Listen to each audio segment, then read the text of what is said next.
invito a conversar. Listo, podemos dialogar sobre sentimientos, Sobre ideas, investigaciones. reflexiones. Claro, estamos en Dialógico. Y es que cuando conversamos, también coexistimos. Bienvenidos. Muy buenas tardes, estamos en una nueva emisión de nuestro programa Dialógico. Cuando conversamos también coexistimos. Siempre será muy bella esa definición del principio dialógico en el pensamiento complejo. Muy bien, esta tarde tenemos un invitado muy especial y vamos también a hablar sobre un tema que es bien interesante. Bien, saludemos entonces a nuestro invitado, profesor Mota. Buenas tardes. Muy buenas tardes, Luz y Jacqueline. Encantado de estar con ustedes por acá. Acepté la invitación gracias a que me encanta también hablar un poco. Y es uno de los elementos del arte que nos permite también ahondar en la comunicación con los seres humanos. Ok. De eso venimos a hablar hoy. Muy bien, y el profesor Mota, bueno, dio ciertos indicios del tema de hoy. Efectivamente, en este periodo del segundo semestre del 2018 estamos hablando sobre autores. Particularmente hoy vamos a hablar sobre Victor Lowenfeld, que es un autor que el mismo profesor Mota nos sugirió y creo que ha sido un descubrimiento bien interesante, Jacqueline.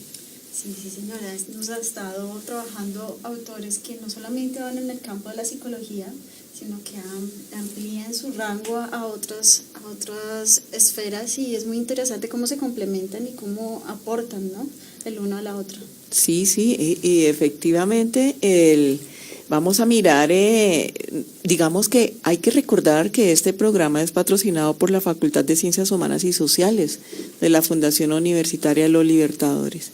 De manera que el hecho de conversar y de tener al profesor Mota aquí también es muy importante, ya que él hace parte de nuestra facultad. Investigaciones, obras y vidas del mundo de la psicología, comentado por especialistas en Dialógico. Todos los lunes de 5 a 6 de la tarde por Libertadores Online. Dialógico, y es que cuando conversamos también coexistimos. Bueno, Vamos a ingresar a nuestra sección del programa que nos gustaría escuchar la cortinilla sobre Sumando Datos, para que nuestros oyentes vayan teniendo una idea acerca de qué vamos a decir. Gracias. Sumando datos, contando vidas. Si los números hablaran, ¿qué nos dirían? Bien, Jacqueline, ¿qué nos dicen esos números si hablaran? Bueno, encontramos poquito sobre este autor, Victor Lowenfeld. Nace en Linz, Austria, en 1903, de una familia judía. Muere en 1960. Estudia arte y psicología. Tiene un dato curioso respecto a nuestro autor anterior, que es Sigmund Freud. Ajá. Cuando él estaba trabajando, estaba haciendo un trabajo con ciegos, Sí.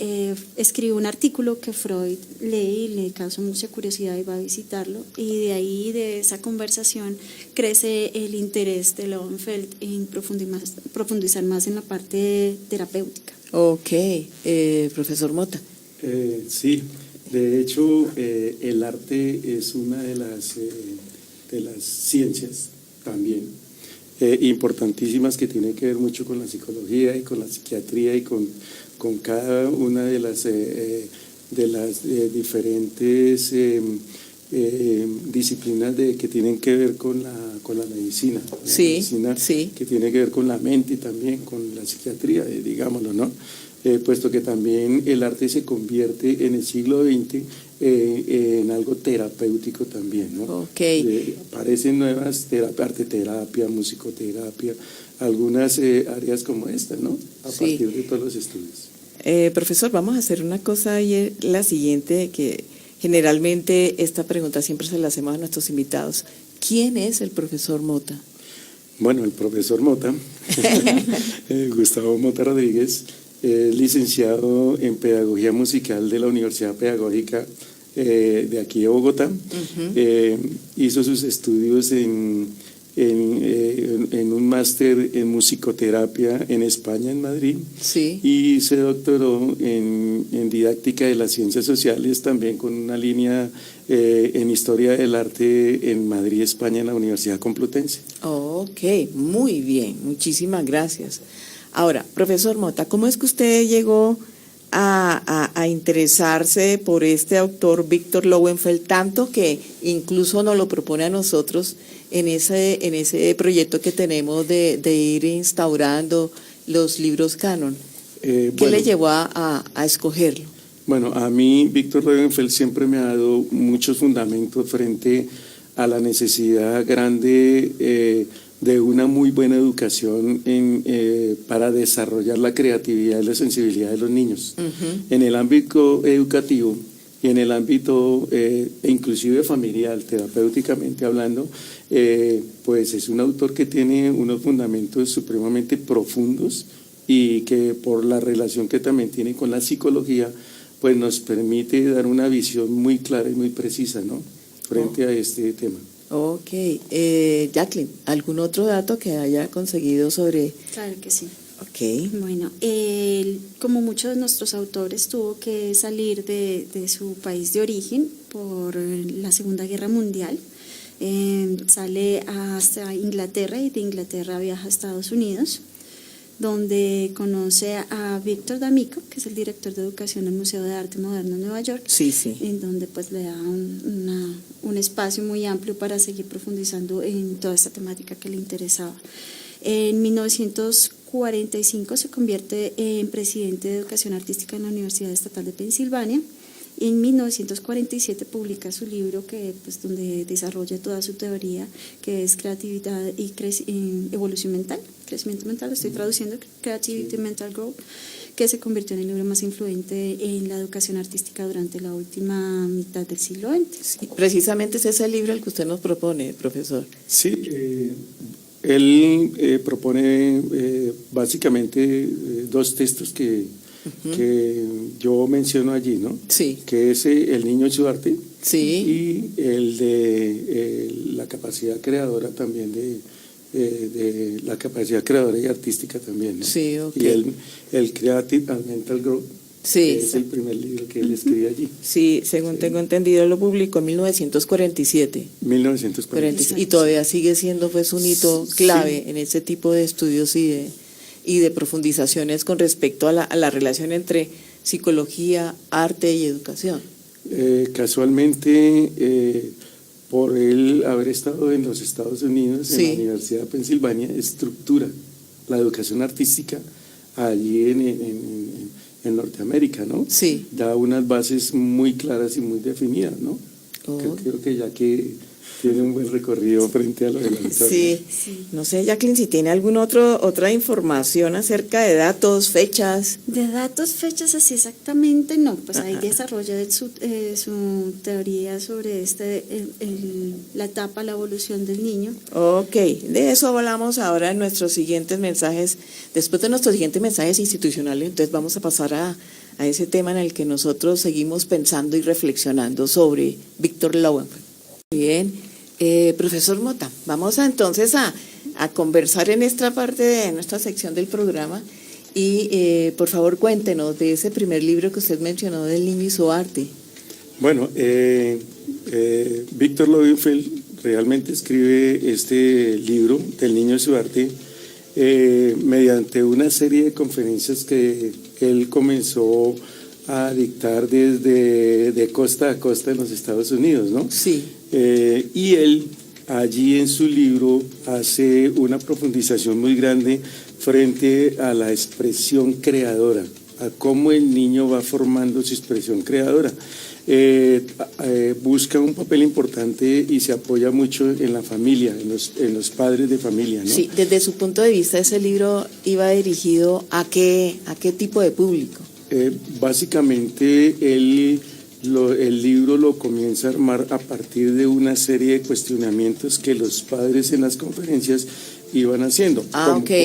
Por Sí, ejemplo, sí. la creatividad florece cuando las cosas se hacen por placer, preguntaba uno de los padres. Sí. Y él va recogiendo toda esta serie de preguntas y va comenzando a contestar, y él recoge a través de una experiencia investigativa durante 2, 3 años, y va armando el libro. ¿De qué forma se puede interferir el arte en el niño? Otra pregunta. Sí. ¿Son buenos los libros para colorear? Preguntaba otro padre. Ajá. Los recortes y los modelos ayudan a mejorar la creatividad. ¿Conviene que se ayude a los niños en su arte? ¿Conviene elogiar siempre los trabajos artísticos de los niños? Sí. Y etcétera. Y ahí Sí. va desarrollando, a medida que va recogiendo las inquietudes de los padres, pues dando respuesta, va armando toda una teoría y dando unos fundamentos. Por ejemplo, esa pregunta tan interesante acerca de la conveniencia o no de elogiar ese trabajo de los niños, ¿qué contestó Lowenfeld? Por ejemplo, él dice que haciendo primero la acción mediante el ejemplo, ¿sí? Correcto. Los padres deben empezar sin interferir mucho dentro de la acción creadora del niño, ¿no? Sí. El padre pues debe dar un elogio, pero no permitiendo que el niño interprete la acción de que su dibujo está bien hecho por lo estético, sino más bien que está bien hecho por la acción misma de haberlo realizado. Ah, ok, interesantísimo, interesantísimo.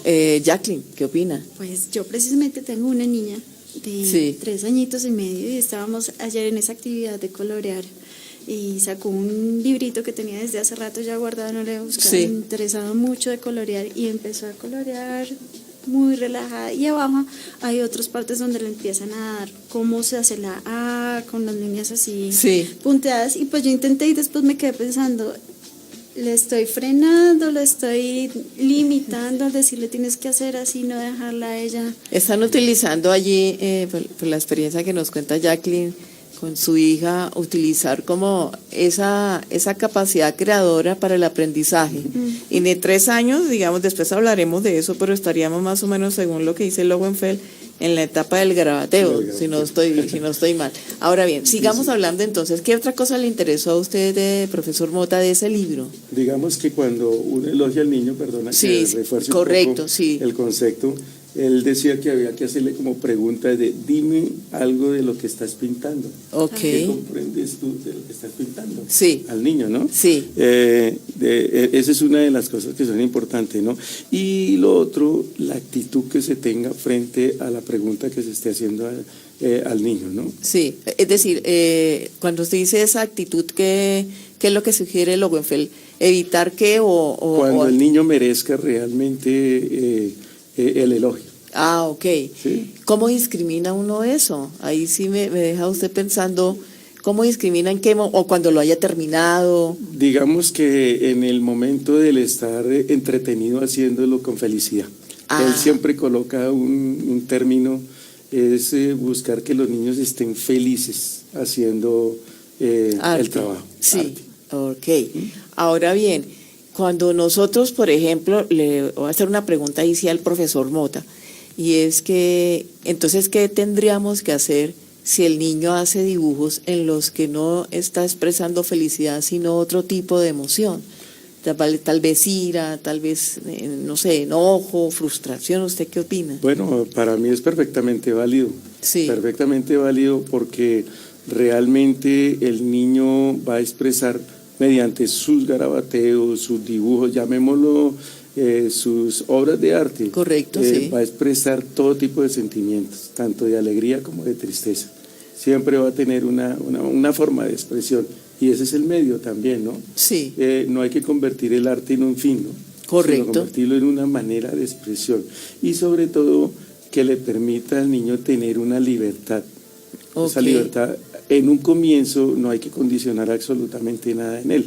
Artísticamente no se puede hablar de técnicas, inclusive digamos, de profundidad, de perspectiva, de nada, porque el niño sencillamente está utilizando esto para poderse expresar. Y si lo está haciendo de una manera feliz, pues feliz, pero digamos, hablemoslo desde los dos extremos. Cuando uno está feliz, está contento digamos, puede que se esté riendo, se esté expresando de una manera alegre, por decir algo, pero puede también tener en su interior alguna problemática, ¿no? Algún trauma, algún tipo de situación que pues no le permita hacer este trabajo, ¿no? Sí, hay una cosa también a propósito de lo que estamos viviendo en la actualidad, y son esas diversas maneras de utilizar, digamos que elementos, herramientas, e incluso, por ejemplo, a través de las tablets, los computadores, hay ciertos programas en los que el niño puede hacer dibujos. No sé si eso sea, o también se incluye dentro de este tipo de proceso. Digamos que reemplazar el lápiz por un lápiz electrónico, pues ya en el siglo XXI prácticamente, Sí. pues eso es viable, ¿no? Ajá. Es posible que por allí en la Segunda Guerra Mundial no tenían ni idea de cómo iba a funcionar esto. Sí. Tal vez, e inclusive si hablamos de los artistas, y Sí. si Mozart hubiera tenido también un computador, él hubiera creado quién sabe cuántas miles de obras, ¿no? Sí. Es cierto, ¿no? Pero una cosa sí es muy clara, ¿no? De lo que hablábamos, debe servir como un medio para ayudar al niño a encontrarse con él mismo. Qué bello eso. Me eso. parece importantísimo, en su intento de realizarse artísticamente. Ok, qué interesante, ya que en ese orden de ideas, lo que nos está proponiendo Víctor Lowenfels también, que el arte es parte de uno, sí, no, o sea, yo no tengo que tomar decisiones, sino utilizar el arte para todo mi desarrollo. Para todo mi desarrollo, exactamente, okay. Sí me parece eso muy claro, y él lo expresa y lo organiza de tal manera, de esta forma, ¿no? Sí. Logra en su siguiente libro, en el desarrollo de las etapas y todo, que él hace una descripción muy clara, cuál ha sido el avance o cuál debe ser el avance en cada uno de ellos, y de qué manera el docente o el padre debe ayudar en el desarrollo de lo artístico como tal y de lo expresivo como tal, porque ahí lo que se pretende en un comienzo es desarrollar la creatividad, sí, dejarle ese lazo, ¿no? Hay una cosa que me causa curiosidad, y es que el arte aquí lo estamos viendo como dibujar. En ese orden de ideas también está incluido otro tipo de arte, por ejemplo la música o otro tipo de expresiones. Sí, claro, desde luego todas las disciplinas artísticas están incluidas, y cada una de ellas va haciendo un gran aporte al desarrollo de los sentidos, porque allí es donde la educación artística debe tomar un papel muy importante, ¿no? Educar los sentidos y hacer un trabajo para potenciar estos mismos sentidos, el oído con respecto a la música, sí. La vista con respecto a la expresión artística, la plástica, por ejemplo, sí. La danza inclusive, el teatro, sí. Las expresiones, cada una de ellas tiene un aporte grandísimo al desarrollo mismo del ser humano, ¿no? Okay. Que va permitiendo esas expresiones en él.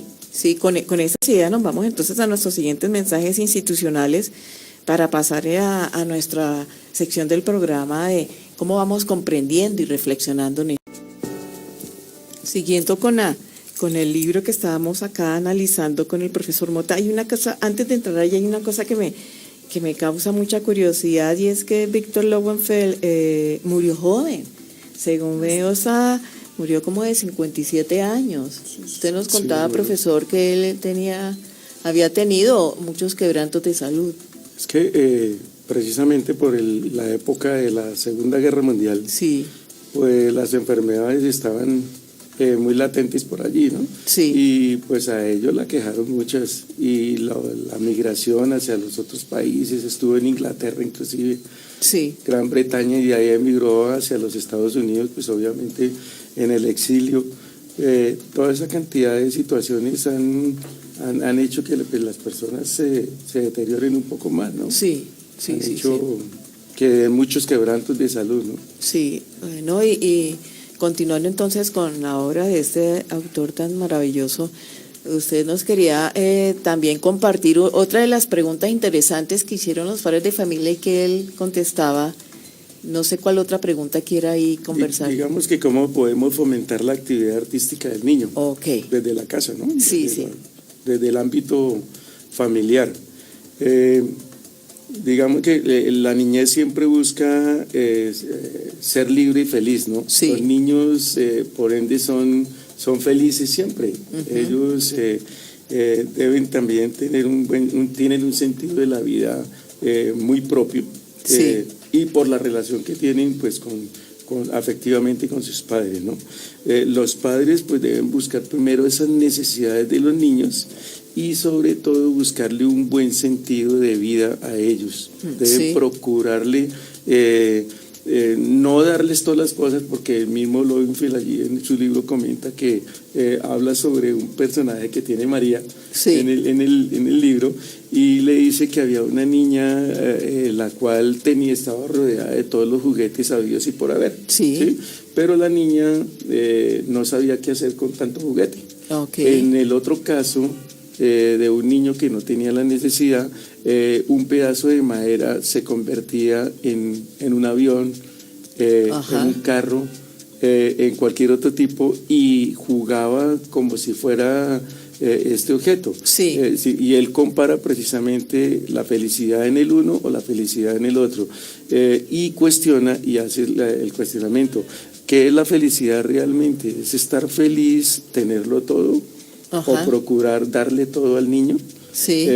Y él pues asevera y dice con toda franqueza que al niño hay que crearle las necesidades primero, Ok. para poder incluir allí ese proceso creativo, ese desarrollo sobre todo, porque la creatividad, realmente yo como especialista en arte, yo no creo que uno venga con esas innatas, sencillamente se desarrolla, el arte completamente se desarrolla.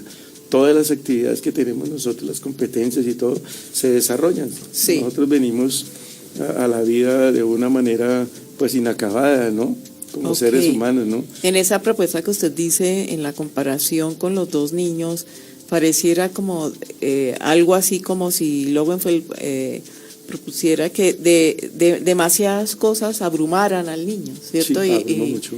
Sí, de acuerdo. Lo abrumara y no permitiría entonces que él casi que tuviera ganas de utilizar algo al otro, porque igual no sabría qué elegir. Es algo así como lo que él Sí. está diciendo. Es que era la necesidad, Ok, la necesidad en ellos, la necesidad de ser creativos. ok. Jacqueline. Pues yo estaba precisamente hablando hace un momento de esta estimulación temprana que le estamos haciendo a los niños, ¿no?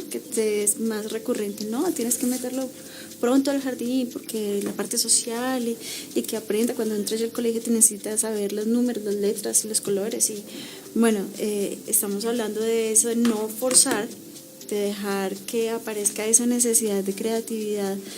¿Dónde vemos cuál es el límite, cuál es la proporción adecuada para el desarrollo de los niños sin invadirlos con este ritmo de vida tan acelerado que manejamos ahora?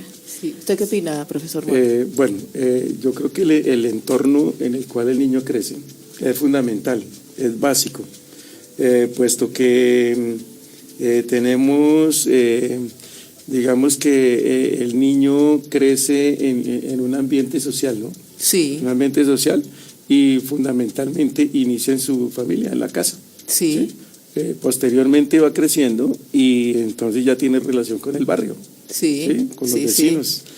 Luego viene hacia la escuela y de la escuela va volviéndose un poco más, va ampliando su círculo social, por decirlo algo, pero es que el ser humano realmente tiene tres facetas que son fundamentales, ¿no? Ujú. ¿Cuáles son los tres elementos que realmente el ser humano tiene? Permítame un segundo. Sí, sí. ¿no? Estaba pensando el niño, estaba pensando que esas maneras como usted tiene de decir la familia y luego el barrio, los vecinos, es una propuesta muy ecológica, ¿no? Muy ecológica de la propuesta que hace Uri Bronfenberner cuando nos dice a nosotros para comprender el desarrollo humano. Eso es un autor acá que Jacqueline también conoce en la teoría de sistémica, y es que Uri Bronfenberner nos propone que todo ser humano se desarrolla incluyendo todo este tipo de sistemas, unos más complejos que otros. Entonces está la familia, el mesosistema, el barrio, el macrosistema, las reglas, es decir, cada vez con sistemas mucho más amplios, ¿cierto? E igualmente lo interesante allí es la interrelación entre todos ellos, para poder entender un poco la complejidad del desarrollo humano. Sí, exactamente. El ser humano nace con una carga biológica, ¿no? Sí, sí. Que son aquellas características físicas con las que se nace. Sí. No es lo mismo nacer ciego, sordo, impedido, por ejemplo, ¿no? Sí, sí. Obviamente, pero sí tenemos unas características de tipo biológicas. Tenemos una influencia sociocultural. Sí. Esa es la cultura y la sociedad en la que nacemos que nos configura. Llamémoslo por decir de alguna manera, ya sea porque aceptamos o rechacemos, pero siempre hay una influencia sociocultural. Sí, sí. Allí está incluida la familia, está incluido todos los elementos que mencionábamos antes, ¿no? Sí, sí. Y tenemos una historia individual. Cada ser humano acepta o se enfrenta con su carga biológica y sociocultural de acuerdo con su propia personalidad que va formando. Esto configura una historia individual única, personal e irrepetible. ¿Sí? Muy bien. Es son tres facetas. Una perspectiva muy constructivista aquí, nosotros aquí tomando elementos. Ahora bien, hablemos un poco del otro libro, profesor, donde Lowenfeld nos cuenta y nos hace como un análisis de esos avances que hace el niño en diferentes grupos etarios con respecto al desarrollo de su creatividad y arte.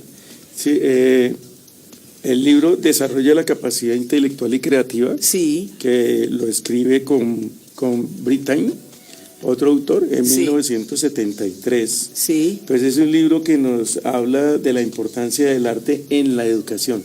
Ya él se ubica en un ámbito propio, que es la educación. Dice que los beneficios de es para el crecimiento y el desarrollo de los niños, de la creatividad y la estética. Ya incluye un elemento mucho más propio del cual pues se ha consagrado la filosofía, ¿no? Sí. Pero que el arte también toma partido en él, ¿no? Sí. Para entrarnos en estos temas, pues divide el desarrollo de las etapas y ahí él hace un estudio muy claro. Entonces ubica en la primera etapa la primaria, luego vienen las etapas del garabateo de los 2 a los 4 años, la fase preesquemática de los 4 a los 7 años, la fase esquemática de los 7 a los 9 años. Correcto. Y por último, el amanecer del realismo, llama, de los 9 a los 12 años. Sigue hablando del arte de la enseñanza en la secundaria. Correcto. Y allí hace una diferencia muy grande entre las edades, entre los 12 y los 14 años, que lo llama el periodo de razonamiento, y el periodo de decisión de los 14 a los 16 años. Sí, sí. En cada uno de los temas, igualmente en cada una de las etapas, él busca o propone experimentar con los niños en cada edad. Además de aportar datos de investigaciones siempre, pues él va dando grandes aportes en este documento que va mostrando gráficas, va desarrollando toda una teoría, mostrando cada elemento por elemento y cuál es el avance que ha tenido frente en cada una de las etapas. De esa manera uno podría pensar en los contextos de educación, ¿cierto? A nivel de primaria, secundaria, incluso universitaria. No es lo mismo, digamos, la sugerencia o de pronto esa conexión que se puede hacer con el arte dependiendo la edad de los sujetos, ¿cierto? Y de igual manera, digamos que el punto en común es dar la oportunidad de que el arte se exprese, o sea, hacer actividades con arte. Expresión. Sí. Expresión es, yo creo que uno de los elementos que el ser humano tiene de por sí, ¿no? Sí. Por ser una persona que razona, que piensa, que fundamenta el conocimiento, expresarse a través del arte es, digamos que desde el punto de vista propiamente de la técnica del arte, el ser humano va tomando cierto partido en cada una de estas facetas, de acuerdo a su desarrollo mismo, ¿no? Sí, hay algunas, no sé si el profesor Mota tenga ahí información a mano acerca de, por ejemplo, no sé si Jacqueline también le interesa, a mí me interesa mucho esta etapa en la que Lowenfeld denomina algo así como el periodo de decisión de los 14 a los 17, ¿sí?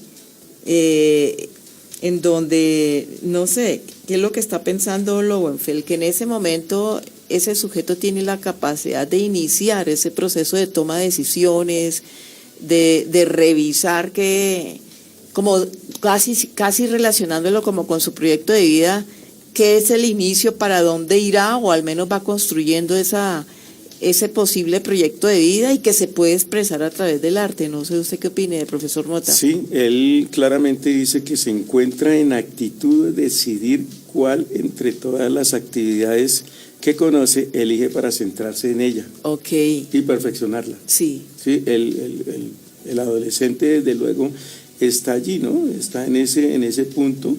Y Lowenfeld también hace ese análisis, ¿no? Dice, en esta etapa se afirma la diferencia entre dos tipos creativos, el tipo áptico y el tipo visual. Ok. Allí él centra muy claramente y hace la gran diferencia, porque dice que el tipo visual contempla las cosas y considera primero el conjunto y se detiene después en los detalles. Ok, muy bien. Jacqueline. Bueno, yo todavía estoy en una fase más pequeña y más interesante para mí, pero sí, yo creo que va, pues cuando están definiendo su personalidad, están mostrándose a los otros, están tomando decisiones de qué es lo que quiero, cómo me voy a mostrar ante el mundo, y pues eso también se ve en la parte artística, ¿no? Sí. De hecho, yo creo que por eso le llamó la atención a Freud. Después de toda la Segunda Guerra viene esa parte del impresionismo y del inconsciente y correcto, de salir de uno, mostrar y darle validez a lo que está por allá escondidito, y el arte ha sido una posibilidad siempre para el hombre de mostrar esas cosas que de pronto a veces no son tan fáciles de expresar en una relación o bien en una sí. flauta. Sería interesante, por ejemplo, no sé, tener algún dato sobre la conversación que tuvo Freud con Lowenfeld, porque Freud fue a visitarlo después de leer un artículo, ¿cierto? Bueno, ahí vamos a buscar de pronto alguno de nuestros autores e invitados que les interesa tanto, no sé si de pronto conozcamos algún documento que hable sobre eso. Por el momento nos vamos a nuestros siguientes mensajes institucionales para pasar a nuestra última sección del programa. Bueno, compañeros, enlazando ideas, queríamos recordarles que nos quedan las 2 últimas semanas para inscribirnos y presentar nuestra propuesta al concurso institucional de obra escrita Red LES. Vamos a participar en 3 categorías diferentes: cuento corto, cuento tipo cómic y ponencia. La idea es responder a la pregunta ¿cuál sería el aporte de nuestra disciplina al posconflicto en Colombia? Y es una forma de arte. Sí, por supuesto. Y de aportar a nuestra sociedad, pienso yo. Sí, ¿qué opina, profesor?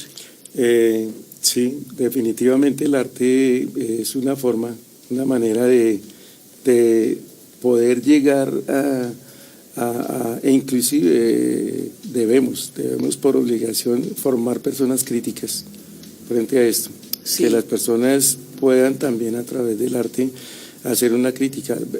Verdaderamente a través de la historia todos los artistas lo han hecho, ¿no?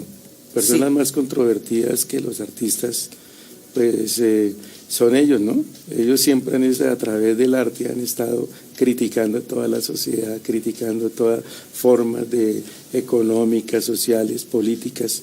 Siempre han estado en esta muestra, mostrándole al público, miren, de esta manera se tiene que ver la sociedad.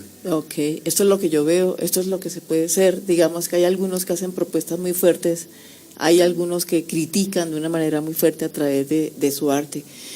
Profesor Mota, en esa sección nosotros vamos construyendo una posible conclusión, por supuesto, nunca cerrada, no es suficiente, aún así es una conclusión más que es una invitación, ¿cierto? Usted de todas estas ideas que hoy conversamos un poco sobre Víctor Lowenfeld, ¿cuáles son las ideas que a usted más le impacta, que han sido más significativas en su trabajo como profesor o como persona? Bueno, significativamente tengo el trabajo que hago con unos chicos de grado 10º y 11 sí. de un colegio distrital, sí. al cual también trabajo en la jornada de la mañana, en donde veo que ellos hacen un trabajo artístico bastante fuerte, pues con ellos trabajo música, Sí. Llegan completamente sin tocar ningún instrumento. Sí. Y logramos formar una orquesta sinfónica más o menos en un año y medio. Qué bueno. Comienza a sonar pues la música, ¿no? Sí. En un comienzo de mi experiencia didáctica y pedagógica, después de 23 años, Sí. me he dado cuenta que he tenido que invertir en las cosas. O sea, antiguamente yo trabajaba, hacía mucha fundamentación teórica. Sí. Y ahora los muchachos qué? se me Sí. aburrían al mes y medio, estaban completamente aburridos. Ajá. Ahora, y a partir de muchas lecturas que he hecho, inclusive Lowenfeld, muchos otros autores, que me he dado cuenta que hay que partir de la experiencia. Ok. Hay que hacer el arte primero vivo, primero partir de ese trabajo práctico, propiamente dicho práctico, Sí. de dejar que los estudiantes, tanto digamos que en la pintura o en eso, que los mismos materiales se conviertan en un juguete para ellos. Sí. Que ellos jueguen los instrumentos musicales para que busquen y experimenten primero, para que puedan tocar inclusive. Hasta tanto no suena la primera canción, ellos no se convencen de lo que están haciendo.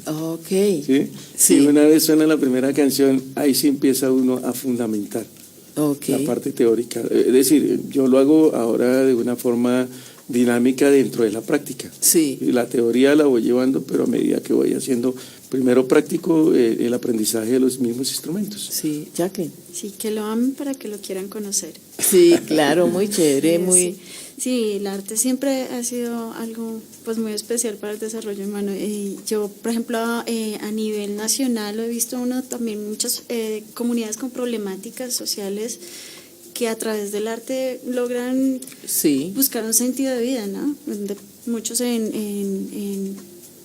por ejemplo, los afrodescendientes, o a nivel Antioquia había un programa que se llamaba Batuta. Ajá. Sí. Y en los municipios se hacían grupos musicales y conocí muchas personas que participaron de ellos y era una experiencia muy bonita. Yo estuve cuando estaba muy chiquita tocando en la percusión, era como la mascota y tocaba la caja china, mascota era. Pero es muy interesante porque para los adolescentes era una posibilidad grandísima en un pueblo, en un municipio donde no tenían muchas opciones. Sí, el hecho de, en este momento se está utilizando mucho la danza, la música, ¿cierto? Como elementos muy significativos para la expresión de, no sé, en comunidades en las que hay alguna circunstancia en la que puede uno revisar o ellos mismos sentirse un poco vulnerables, no sé. Digamos que en los últimos tiempos, estos últimos 10 años hacia acá, pues la educación artística se ha tomado una fuerza grandísima, ¿no? Sí, sí. Puesto que con miras a la ampliación de la jornada única, pues se han hecho proyectos, ¿no? Las anteriores alcaldías dejaron un buen presupuesto para poder establecer un proyecto que se llama 40x40. Ajá. Y allí eso se lo dieron a IDARTES y a la Orquesta Filarmónica de Bogotá. Sí. Entonces todavía el presupuesto pues no se ha terminado, gracias a Dios. Sí. No ha terminado todavía. Sí. Y todavía están estos proyectos allí en los colegios, sobre todo los colegios distritales. ¿Cuáles son esos instrumentos ahí sí musicales que por su experiencia usted se da cuenta que el estudiante tiende a coger de manera más rápida, o no sé si hay alguna tendencia en eso, o eso es al azar, ¿no? Pues realmente los muchachos allí llegan sin conocer la mayoría. Sí. Algunos llegan ya con algo de trabajo musical porque Sí. han estado en proyectos como Batuta, Sí, proyectos de las diferentes localidades, sí, pero yo creo que son 2 o 3. Ok. Que los otros llegan completamente en cero, entonces yo hago una exploración frente a eso, una exploración Sí. con respecto a los instrumentos de cuerda, viento, percusión, hasta que naturalmente el estudiante en unos 2 meses se va acomodando, lo voy acomodando. Tengo una metodología ahí bastante interesante para hacer esa exploración. Sí. Profesor, y no sé, usted por su experiencia y porque es músico, ¿han combinado, digamos, ese arte con la música, con arte también de pintura, plástico, escultura? Sí, claro, desde luego. Sí. Yo, además de que, pues obviamente soy mucho más estoy en el ámbito musical, Sí. pero a mí el arte, desde luego, porque mi familia pues tuvo un pintor, Ok. mi hermano que trabajó aquí también en la universidad, Sí. Luis Eduardo, Sí. él trabajó aquí en las especializaciones virtuales. Él era doctor en Bellas Artes Sí. y pues la pintura siempre ha estado también en el ámbito de la familia. La familia, sí. Aunque yo no pinto mucho, pero me encanta también la pintura y conozco las técnicas también de los colores, por la influencia pues que he tenido allí en la familia. Es una familia que ha sido básicamente artística. Sí, sí. Artística. Nosotros en algún momento, digo nosotros, porque Jacqueline y yo no tenemos una relación de profesor-estudiante hace algún tiempo, también utilizamos algunos elementos, pero son más bien como algunas estrategias, y yo no sé si Jacqueline aquí lo puede confirmar, siento como una gran satisfacción por parte de los estudiantes, casi que un descanso, es una experiencia diferente. Por ejemplo, cuando responden alguna pregunta que se hace con respecto al tema a través de la acuarela, por ejemplo. Se lanza una pregunta en el tablero y ellos no tienen que contestar, sino sencillamente dibujar su posible respuesta a la pregunta. ¿Sabe que ha sido una experiencia muy grata también para mí observar la forma como estos estudiantes trabajan, aunque nunca jamás hayan cogido un pincel? ¿Sí? Es bien interesante esa manera como de llegarle a la experiencia del concepto. Sí, digamos que el arte mismo, por ser una cosa más natural, Sí, correcto. más natural, es decir, casi todas las personas ahora tienen acceso a de alguna manera a esto, ¿no? Antiguamente pues la escuela no tenía profesores de arte, inclusive los quitaron de donde más se necesitan, que es en la primaria, ¿no? Sí. Los profesores de educación artística allí en la escuela, donde más se necesitan es en la básica. Sí. Porque allí es donde los niños, e inclusive allí es donde los niños son más creativos, decía el mismo autor Lowenfeld, Sí, decía correcto. que los niños son más espontáneos, son más creativos los de primaria que los de bachillerato o los de la secundaria. Correcto. Y los de secundaria son más creativos o se expresan mucho más que los universitarios. Los universitarios se cohíben un poco más, se va perdiendo esa manera de hacerlo. Sí. Pero ya en el ámbito universitario, aquí como nos está comentando, pues ellos también encuentran muchos estudiantes que a través del arte tranquilamente encuentran un camino. Sí, Camino para expresarse. Sí, pues me parece importante la propuesta de Lowenfeld de tener tanta atención y tanto cuidado a esa primera infancia y en el desarrollo del arte, porque es donde pueden desarrollarse con libertad, donde están buscando el arte como una manera de conocer su cuerpo y sus capacidades y de expresarse, pero sin cohibirse de lo que piense el otro, de lo que estoy haciendo. Y si empiezan a amar esa parte de ellos desde tan jóvenes, pues ya después no les va a importar tanto lo que digan el otro, sino mira, esto es lo que te estoy proponiendo, ¿qué piensas al respecto? muy interesante, y yo estaba acá, quería compartir con ustedes como una de las ideas que recogen algunos autores con respecto a la obra de Lowenfeld. Por ejemplo, comentan que decía Lowenfeld que el crecimiento estético consiste en el desarrollo logrado desde lo caótico hasta la organización armoniosa de la expresión. Me pareció bellísimo. Uh-huh. ¿Sí? ¿Qué opina usted, profesor? La organización armoniosa. Sí. Cuando uno habla de armonía en la música, es la Ajá. manera como se organizan los sonidos, ¿no? Sí. En la Sí. música, cómo se organizan los sonidos de tal manera, Y los de una forma silencios. agradable, ¿no? Sí. Yo ahí, digamos, en la pintura, en la escultura, ¿de qué manera yo mezclo esos elementos propios Sí. para poder producir una obra artísticamente hablando, estéticamente hablando, ¿no? Sí, incluso acá y remata diciendo que donde se integran en esta organización armoniosa, entonces se integran completamente el sentimiento, el pensamiento y la percepción. Bueno, eso es lo que se llama armonía, ¿no? Armonía del ser. Ok, Armonía bueno. del ser. Siguiendo con esta idea, ¿con qué frase nos vamos para despedirnos, profesor Mota? Bueno, yo creo que todas las personas, aunque a algunos otros les interese, digamos, los deportes, les interese otras diferentes, yo creo que el arte debe estar presente en todo. Ok, Jacqueline. Yo Diría que aprovechemos nuestro cuerpo, nuestros sentidos y nuestras emociones y que expresemos. A mí que tengamos vida libre. me encanta la idea de colocarse como proyecto también la expresión armónica de lo que estamos sintiendo y pensando. Bueno, profesor Mota, muchísimas gracias por aceptar nuestra invitación. Tiene las puertas abiertas para seguir viniendo a nuestro programa. Muchísimas gracias por la invitación. Ok. Estuve muy Muchas agradecido.